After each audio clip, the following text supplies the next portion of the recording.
Years ago, all these fields belonging to Chieza Rupedo would mainly be dedicated to corn for sadza or ischwala, a thick porridge that serves as the country's staple food.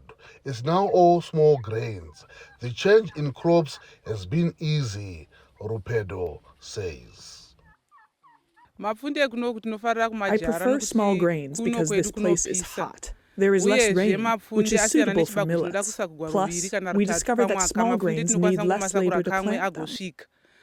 But not everyone prefers the small grains, which some call traditional grains. Vangelis Hartatos is Zimbabwe's Deputy Minister of Agriculture.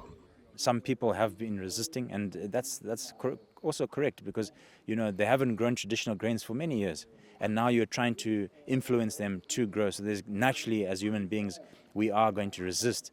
But like I said, when you see your next door farmer producing and thriving, you yourself, you'll make that decision and say, you know what, the government, what it's saying is actually correct. Let me try.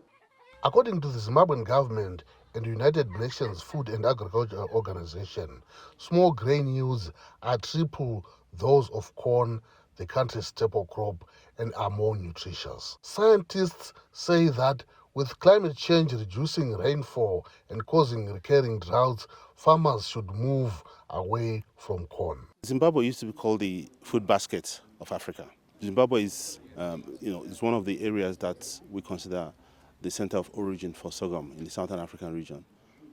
And because of the diversity and the hard work and the investment that the government is making in this area, we thought that Zimbabwe is a good example and a good place to start with launching International Year of Millets in Africa.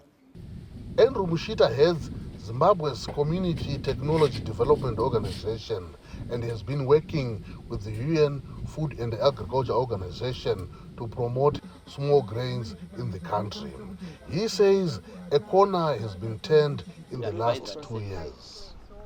Precisely because then we are facing challenges of climate change, which is quite devastating and which has seen Zimbabwe being a net importer of food rather than exporter of food.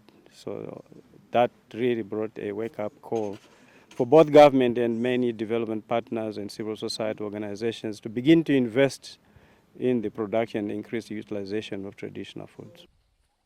The government hopes that small grains will soon make up at least a third of Zimbabwe's food reserves and that the country can resume exporting surplus food. Mavhunga for VOA News, Masvingo, Zimbabwe.